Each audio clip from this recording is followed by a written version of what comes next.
Olá, prepare o seu café, porque as notícias de 7 de janeiro de 2026 chegaram com tudo. Nós já fizemos aquela curadoria do que realmente importa para sua prova, bem direto ao ponto. É isso aí, vamos mergulhar nesse material. E vamos começar com um assunto que abalou o continente essa semana. A captura de Nicolás Maduro pelos Estados Unidos. Aquela imagem dele num tribunal de Nova York, alegando ter sido sequestrado, se declarando prisioneiro de guerra. É uma reviravolta digna de filme, que redesenha o mapa geopolítico aqui da nossa vizinhança. É uma imagem muito poderosa e cheia de implicações. E o primeiro detalhe que a gente precisa analisar, que pode ser uma pegadinha de prova, está na própria acusação. Certo. O governo Trump manteve a acusação de narcotráfico, mas olha que curioso, recuou da alegação de que Maduro era o chefe do tal Cartel dos Soles. E o que isso significa na prática? Pode parecer um detalhe pequeno, mas juridicamente, isso enfraquece a tese de que ele comandava uma organização criminosa estatal. O foco passa a ser mais no indivíduo, sabe? É uma manobra bem estratégica. Mas a grande surpresa para mim não foi nem a captura em si. Foi o que veio depois. A sucessão, né? Exato. Toda a expectativa era de que os Estados Unidos finalmente colocariam a líder da oposição, a Maria Corina, no poder. E, de repente, quem surge com apoio americano para comandar a transição? Delcy Rodrigues, a vice do próprio Maduro. Isso não parece totalmente contraditório? Depõem o presidente, mas apoiam a vice dele. Parece. E é aí que a análise geopolítica fica interessante. A explicação, na verdade, está em um relatório da CIA. Que veio a público? Um relatório da CIA. E isso, a avaliação dos americanos foi pragmática ao extremo. Eles concluíram que a Delcy, apesar de ser do regime chavista, teria mais capacidade de manter a estabilidade. Mais do que a oposição. Exatamente. Manter o controle do aparato estatal, dos militares, foi uma escolha pela ordem, mesmo que uma ordem sem ruptura democrática imediata, em vez de arriscar o caos. Entendi. É a lógica do mal menor, mas sob a ótica da segurança americana. Perfeito. E claro, por trás desse pragmatismo todo existe o interesse econômico que nem foi disfarçado. Nem um pouco. A fala do Donald Trump foi explícita. Ele disse com todas as letras que a Venezuela vai entregar de 30 a 50 milhões de barris de petróleo e que ele, pessoalmente, vai controlar o dinheiro. Mais direto impossível. E essa declaração, claro, acendeu todos os alarmes globais. Especialistas em direito internacional foram unânimes. Imagino. Operação militar foi uma violação descarada da lei internacional. Para fins de concurso, atenção aqui, certo. Temos a materialização da quebra de dois princípios sagrados. A soberania nacional, que é o direito de um país de se governar sem interferência externa, e o princípio da não intervenção. A ação americana é um estudo de caso clássico da violação de ambos. É cara de prova. E como o Brasil reagiu a tudo isso? Afinal, é o nosso vizinho, né? Então, a posição brasileira na OEA foi muito dura. O Itamaraty classificou a captura como sequestro e afronta gravíssima. Foi firme. Foi, mas o mais interessante é o que uma análise do Eurasia Group, que é um dos maiores consultores de risco político do mundo, apontou. E o que eles disseram? Segundo eles, o Brasil hoje está numa posição de maior força para negociar e até confrontar o governo Trump do que outros países aqui da região. E por que isso? Qual seria a nossa vantagem? A análise aponta que em disputas comerciais recentes, o Brasil conseguiu que os Estados Unidos recuassem de algumas tarifas. Sem ceder muito em troca, né? Exato, sem precisar fazer grandes concessões. Isso criou uma percepção de que o Brasil é um negociador mais duro, menos dependente, sabe? Entendi. No entanto, a mesma análise faz um alerta importante. É muito provável que Trump use essa nova configuração de poder na Venezuela como uma ferramenta de pressão. Pressão sobre o Brasil. Exatamente, para tentar influenciar o cenário político e as futuras eleições aqui. A vigilância precisa ser constante. Fica claro que essa demonstração de força dos Estados Unidos, essa ideia de que certas regras não se aplicam a eles, não se restringe à América do Sul. De forma alguma. Tem outra notícia circulando que, sinceramente, parece piada de tão absurda. mas é real. O governo Trump está abertamente discutindo formas de adquirir a Groenlândia. E quando eles falam em discutir formas, as fontes do governo americano não descartaram o uso de força militar. É algo que choca pela ousadia. Mas por quê? Qual o interesse na Groenlândia? A causa, que não é nova, mas nunca foi tão explícita, é dupla. Primeiro, geopolítica. A Groenlândia é um ponto estratégico fundamental no Ártico. Uma base gigante de gelo. É tido um porta-aviões fixo, crucial para monitorar a Rússia e controlar as novas rotas marítimas que estão se abrindo com o degelo. E a segunda causa, imagino, são os recursos naturais. Precisamente. O subsolo da Groenlândia é riquíssimo em minerais de terras raras, urânio, além de potenciais reservas de petróleo e gás. É a combinação clássica de poder militar e riqueza. E a Europa? Ficou quieta? A reação europeia foi imediata e serviu como uma linha vermelha muito clara. E qual foi essa linha vermelha? Tanto líderes europeus quanto, obviamente, o primeiro-ministro da Groenlândia lembraram a Trump de um fato geopolítico básico. Qual? A Groenlândia é um território autônomo, mas parte do Reino da Dinamarca, que é membro fundador da OTAN. Ah, claro, o artigo 5º. Exato. A mensagem foi direta. Um ataque à Groenlândia é um ataque a todos os membros da aliança, incluindo os próprios Estados Unidos. O premier groenlandês foi ainda mais direto, chamou a ideia toda de fantasia. Ou seja, é um blefe que encontrou um muro. Mas assim, o simples fato de a ideia ser ventilada já diz muita coisa, né? Diz tudo. Isso se encaixa perfeitamente no padrão da política externa de Trump, que opera de forma transacional, sabe? Desestabilizando alianças, tratando soberania como algo negociável. Certo. Se eu fosse uma banca de concurso, cobraria exatamente este ponto. Como essa atitude representa um exemplo moderno de expansionismo territorial. Trazendo de volta conceitos históricos. Isso, evocando conceitos como a doutrina Monroe, mas com uma roupagem do século XXI.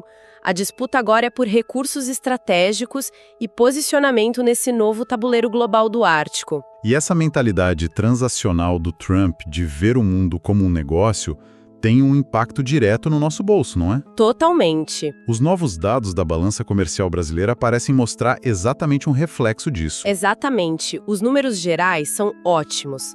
O Brasil fechou 2025 com um superávit comercial de 68,2 bilhões de dólares. Uau! E a projeção para 2026 pode bater os 90 bilhões.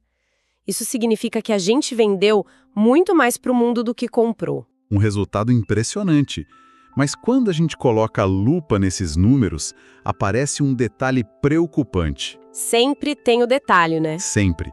As nossas exportações especificamente para os Estados Unidos caíram 6,6% em 2025. Como que a gente tem um superávit recorde se as vendas para um parceiro tão importante estão caindo? Essa é a pergunta-chave. A resposta tem nome e sobrenome. Tarifaço de Trump. É a materialização do protecionismo. Criando barreiras? Isso, uma política que cria barreiras como impostos mais altos para produtos importados para proteger a indústria local deles. Produtos brasileiros, como aço, foram diretamente afetados. E mesmo assim a gente cresceu? Sim, e o fato de o Brasil, mesmo assim, ter um superávit tão grande, mostra algo muito positivo. Uma crescente e bem-sucedida diversificação de mercados. Estamos dependendo menos dos Estados Unidos e vendendo mais para a Ásia, Oriente Médio, outros países da América Latina. E nesse mesmo cenário, a gente viu o dólar cair para 5,37. Isso me parece contraintuitivo. Se a nossa relação comercial com os Estados Unidos está mais tensa, o dólar não deveria subir por causa da incerteza? Excelente observação. É aqui que a gente vê como a economia e a geopolítica estão, assim, amarradas. Uma coisa afeta a outra. Diretamente. O dólar não caiu por causa da balança comercial, mas sim por causa da Venezuela. Ah, faz sentido. O mercado financeiro interpretou que com a captura do Maduro e a indicação de uma sucessora, o risco de uma guerra aberta na nossa fronteira diminuiu drasticamente. Ah, menos risco, mais confiança. Exato. Menos risco geopolítico na região significa um risco país menor para o Brasil, o que atrai capital estrangeiro e, consequentemente, derruba a cotação do dólar. É um exemplo perfeito da volatilidade da taxa de câmbio frente a eventos externos. Saindo um pouco da geopolítica global e vindo para um tema interno, que mistura economia e meio ambiente, e que também mexe com o mercado. A Petrobras anunciou a suspensão das atividades de perfuração em um poço lá na Foz do Amazonas, na chamada margem equatorial. E foi por causa de um vazamento. Sim, um vazamento de fluido de perfuração. A primeira consequência, como sempre nesses casos, foi no bolso do investidor. As ações da Petrobras sentiram o golpe na bolsa. Certo. Mas o ponto central aqui, e que gera muita confusão, é a dissonância das informações. Exato. De um lado, o IBAMA, que é o órgão fiscalizador, confirmou que o fluido efetivamente vazou no mar. Certo, o fato. Do outro, fontes da imprensa, como a CNN, citando especialistas, afirmaram que o fluido não representa risco ambiental. Em quem o concurseiro confia numa hora dessas? A informação oficial do órgão regulador, no caso o IBAMA, prevalece. A confirmação do vazamento pelo IBAMA é o fato concreto. A avaliação do risco vem depois. Exatamente. A avaliação sobre o risco ambiental pode ser objeto de debate técnico, mas o incidente ocorreu. E o mais importante é que esse evento, grande ou pequeno, joga a lenha na fogueira de um dos debates mais cruciais para o futuro do Brasil. Que é a decisão de explorar ou não petróleo numa área ambientalmente tão sensível, né? Exatamente. A margem equatorial é uma fronteira exploratória de altíssimo potencial que poderia garantir a segurança energética do Brasil por décadas. Mas o risco é enorme. É um ecossistema único, extremamente frágil e pouco conhecido. Esse incidente serve de alerta. Aqui, o examinador pode cobrar todo o arcabouço da legislação ambiental. Que conceitos, por exemplo? Conceitos como licenciamento ambiental, que é o processo pelo qual o IBAMA autoriza ou não a atividade, a necessidade de uma avaliação de impacto ambiental rigorosa e a própria definição de fronteira exploratória.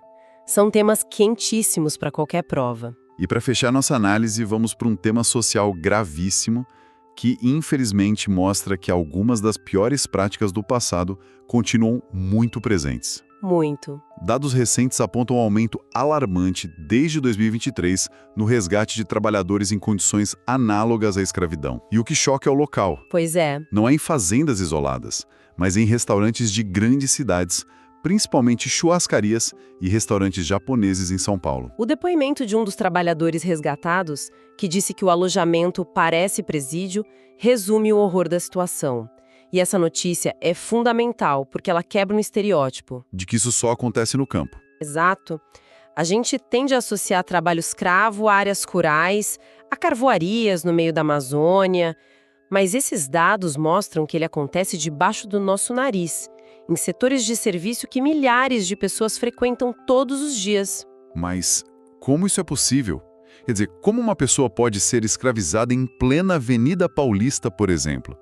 O que define essa condição, legalmente? Não é só prender alguém com correntes, né? De forma alguma. Esse é o ponto que mais cai em provas de direitos humanos. O artigo 149 do Código Penal Brasileiro é muito claro e moderno. Certo.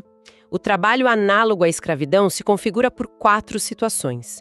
Não precisa ter todas ao mesmo tempo. A primeira é a restrição da liberdade de ir e vir, a mais clássica. Mas as outras 3 são as mais comuns hoje em dia. E quais são? A segunda são as condições degradantes. Pense em alojamentos sem a mínima higiene, comida estragada, falta de acesso a banheiro. A terceira é a jornada exaustiva, que é quando o trabalho é tão intenso, tão incessante, que rouba do trabalhador qualquer possibilidade de descanso, de lazer, afetando sua saúde e dignidade. E a quarta? E a quarta, talvez a mais perversa, é a servidão por dívida. Que é aquela dívida que nunca pode ser paga, certo? Exatamente. O empregador ilegalmente cobra do trabalhador pela passagem da cidade natal dele, pelas ferramentas, pela comida, pelo aluguel de um colchão no chão. Essa dívida é fraudulenta, impagável e se torna uma corrente invisível que prende a pessoa àquele trabalho. Entendi. Entender esses 4 pilares é essencial. E é crucial também saber quem combate isso na linha de frente. A fiscalização é feita pelos auditores fiscais do trabalho, em operações que frequentemente contam com o apoio do Ministério Público do Trabalho e da Polícia Federal. Uma análise densa e muito conectada. As fontes que nós utilizamos para a discussão de hoje foram Agência Brasil, CNN Brasil, Metrópolis, R7, BBC News Brasil, Poder 360 e Terra. E antes de encerrarmos, fica uma reflexão. Os temas de hoje, da Venezuela, à Groenlândia, da Foz do Amazonas aos restaurantes de São Paulo, eles parecem distintos, mas estão conectados por uma pergunta central. Qual é o limite? Até que ponto a busca por recursos, segurança ou lucro justifica flexibilizar princípios como soberania, proteção ambiental e a própria dignidade humana? É algo para se pensar. Com certeza. E para continuar acompanhando essas análises diárias, focadas no que pode cair na sua prova, se inscreva no nosso canal do YouTube.